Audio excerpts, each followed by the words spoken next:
I just want to show you guys, this is how I do it. So I level it all up, and see, I only got one tack on there.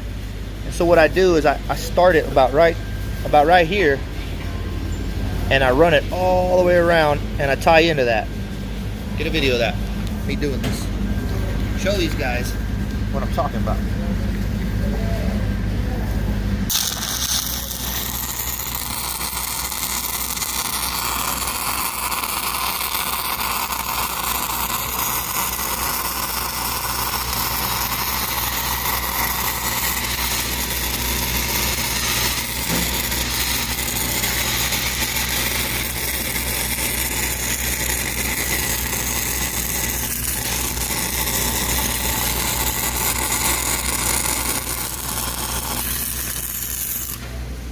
See, I got all the way around that puppy. And all I do is grind there and there, and I make that little tie-in. That's right, guys. Easy stuff. Easy stuff.